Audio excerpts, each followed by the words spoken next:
Full throttle. Full throttle, and if it starts to shake, just ease off a little bit. Yeah.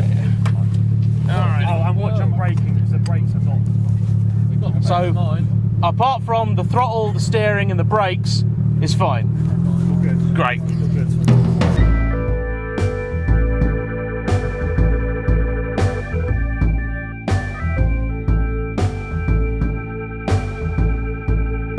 Hello everybody, welcome to part 2 in my celebration of the fabulous Nissan Skyline GT-R. In today's instalment we're driving the R33, in other words, the one that apparently nobody likes. Now when I was doing my research, and my research for this series was very limited deliberately, I tried to find out why exactly it is that people don't really seem to like the car. Well, the main reasons that came up were the fact that it's quite heavy, which is odd because it's actually lighter than the R34, which everybody loves. They also criticised the fact that it's apparently a little bit soft and woolly on the handling in comparison to the legendary R32, and I've just jumped out of one of those, so my memory of it is pretty fresh. Now granted, all 3 cars that we're driving are not standard, so let's give you a proper walk around James's R33. Creating the follow-up to a car as legendary as the R32 Skyline GT-R was always going to be a difficult task, and there were a few things working against Nissan.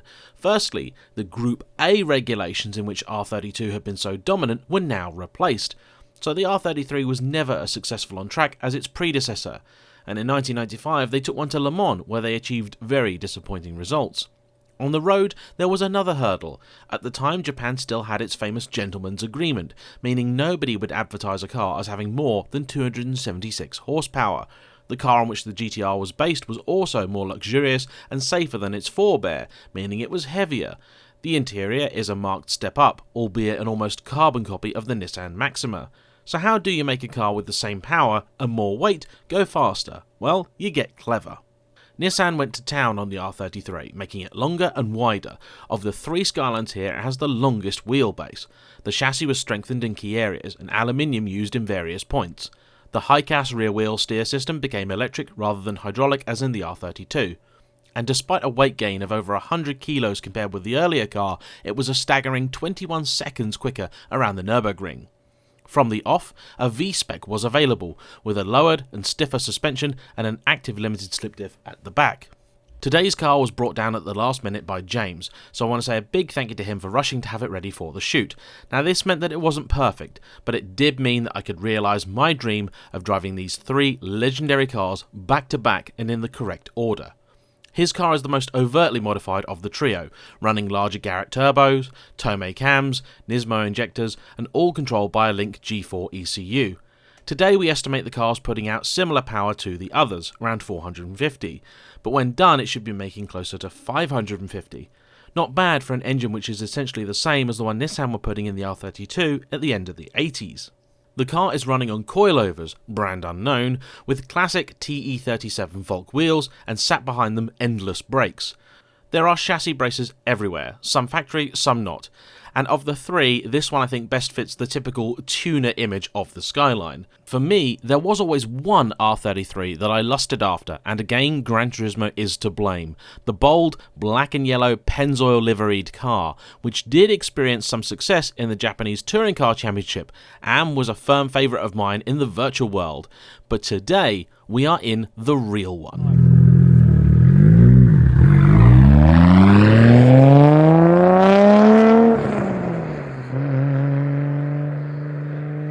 Here are a few things to note in comparison to the R32 and specific to this very car.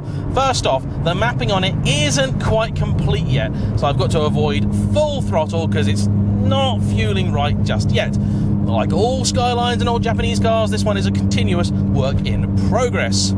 The high-cast system is enabled, unlike in the R32, but it has been playing up, so I need to just keep an eye out for it. I didn't really think there was much wrong with the steering in the R32 without it, but it's going to be very interesting to see just how lively this car is with the system active.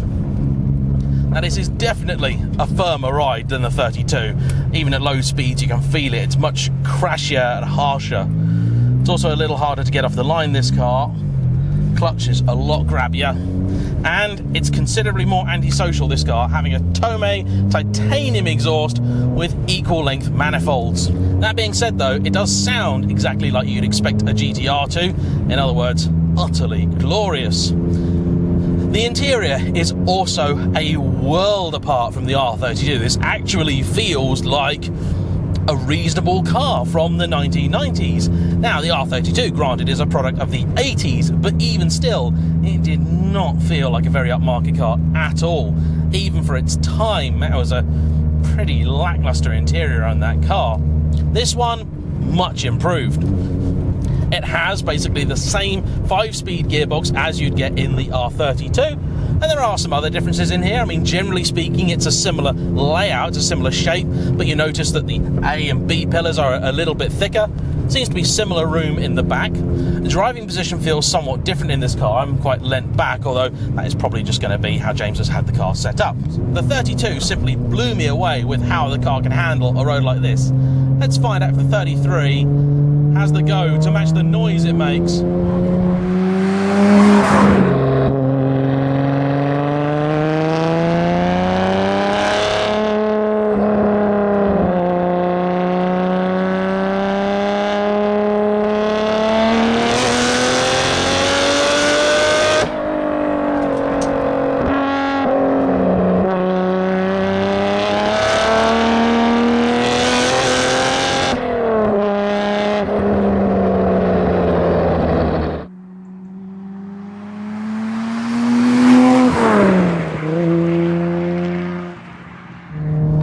Steering's pretty good. Now, it doesn't actually seem to have the crazy response that the 32 did, and it's very possible that's more down to the way each car has been modified and set up rather than the inherent properties of the chassis.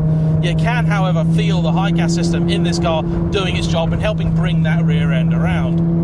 Quite a few rattles coming from the rear. I apologise if this camera's being shaken about. It's a new setup that I've got and I haven't quite finalised it yet, so it's a little bit shakier than the old one. Sorry, but I hope the quality is also a little bit better.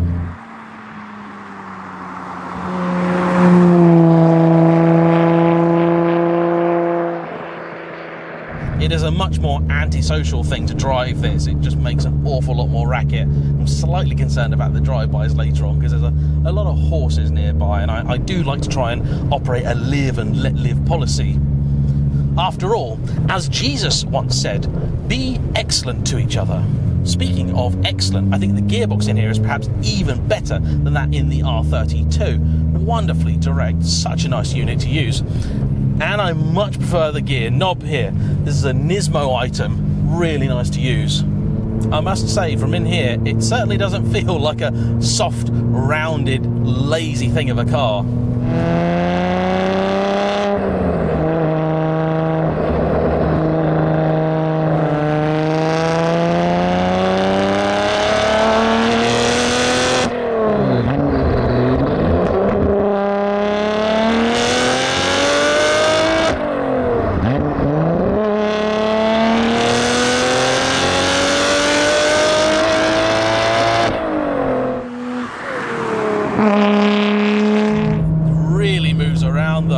Crikey, I thought the R32 was bad. This thing is way more agile and darty. However, you do feel a little bit less in control with this car. You feel it being pushed and poked from the rear end. The whole thing's shifting and shimmying around quite a bit. I do feel sat quite a bit lower in this car as well. No doubt an optical illusion. Perhaps the bonnet is a little bit higher than the R32, but you've certainly got a great view of everything outside still. You've placed the car really easily. Funny thing is that this is often called the sort of big wallowy one, as is the 34, in comparison to the 32, but in reality, none of them are actually pretty big cars by modern standards.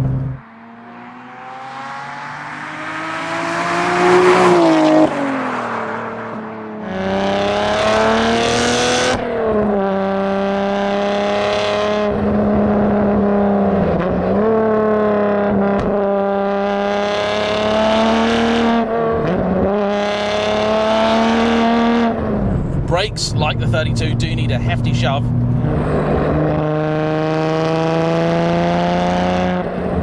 Power again seems to come in at around the 3,500–4,000 mark.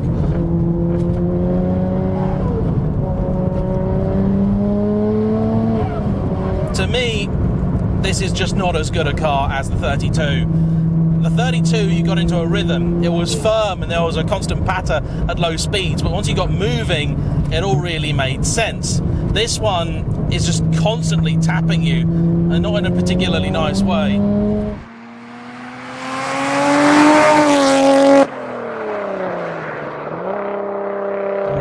It still moves nice enough, but it's lost that off-center response that the 32 had.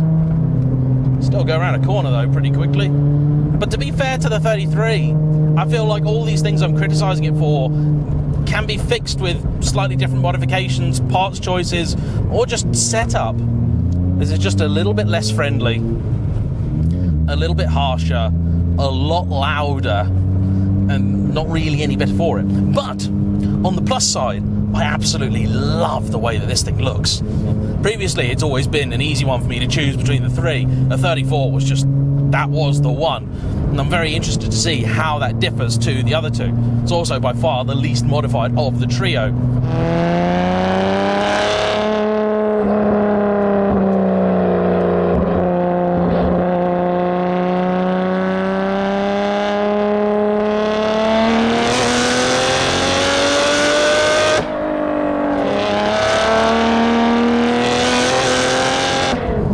Actually, I take it back about the suspension.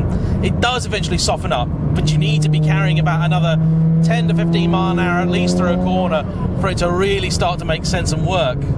And the moment you back off and you go out sort of 40, 50 mile an hour, it just becomes unpleasant again. It's just not the car for me.